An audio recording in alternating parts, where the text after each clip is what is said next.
تمہیں پتہ ہے مجھے خدا کی سب سے زیادہ کون سی بات حوصلہ دیتی ہے؟ کہ اللہ کے لیے کچھ بھی ناممکن نہیں ہے۔ اللہ کبھی اپنے بندوں کو تنہا نہیں چھوڑتا۔ وہ رب جب مدد کرتا ہے نا تو بندہ حیران رہ جاتا ہے۔ اللہ سے اچھی امید رکھو، وہ آپ کی پریشانیوں کو سکون میں بدل دے گا، کیونکہ وہ یہ کر سکتا ہے، وہ یہ اختیار رکھتا ہے۔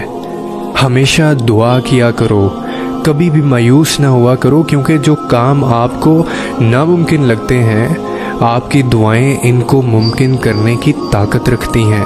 اور یقین کرو جب اللہ سے تمہارا رشتہ مضبوط اور گہرا ہو جاتا ہے نا تو وہ تمہیں بھٹکنے نہیں دیتا۔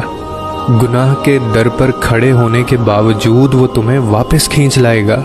وہ تمہاری الفت کا جواب ضرور دے گا، اور وہ نمازوں میں سکون کی صورت میں، گناہوں سے اجتناب کی صورت میں، اور تمہاری پکار سن کر قبول کرے گا۔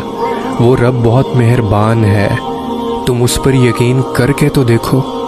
اور تم انسان ہو اس لیے نہیں سمجھ سکتے، اور ہم تو انسان ہیں نا، اسی لیے اس کی مصلحت کو نہیں سمجھ سکتے، لیکن وہ رب ہے، میری تمام مشکلوں کو دور فرمائے گا، اور تمہاری بھی۔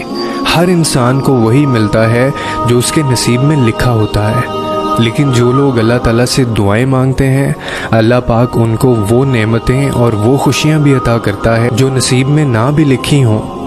بے شک اللہ تعالیٰ ہر چیز پر قادر ہے۔ دعائیں نصیب سے نہیں بلکہ نصیب دعاؤں سے ملتا ہے، اور کائنات کے سارے معجزے دعاؤں سے ہی تو ہوتے ہیں۔ لیکن مسئلہ یہ ہے کہ ہم لوگ دیکھ ہی نہیں پاتے۔ کیا آپ نے کبھی طلوع آفتاب کی خوبصورتی دیکھی ہے؟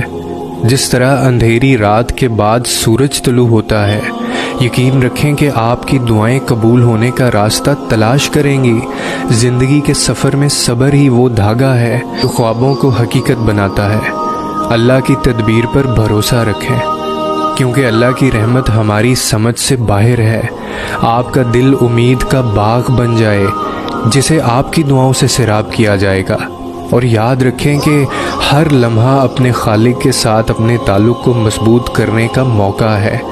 آپ کا مضبوط ایمانی سفر آپ کی پاکیزہ روح کو روشن کرتا ہے، لہٰذا پوچھو، یقین کرو اور انتظار کرو۔ اللہ کا جواب ہمیشہ انتظار کے قابل ہے، اور جواب ہمیشہ خوبصورت ہی ہوگا۔ اس پر آنکھیں بند کر کے بھروسہ کریں، وہ آپ کو انشاءاللہ کبھی مایوس نہیں ہونے دے گا۔ اسی طرح کیا آپ نے کبھی بارش کے بعد باغ کو پھلتے پھولتے دیکھا ہے؟ اگر کچھ دعائیں قبول نہ ہوں تو بھی اللہ کی حکمت پر بھروسہ رکھیں، آپ کی استقامت رائے گاہ نہیں جائے گی۔ امید، محبت اور احترام کے ذریعے اپنے خالق سے جڑیں۔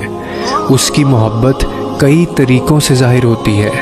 دعا کرتے رہیں، ایمان رکھیں، آپ کا آخری باغ آپ کا منتظر ہے۔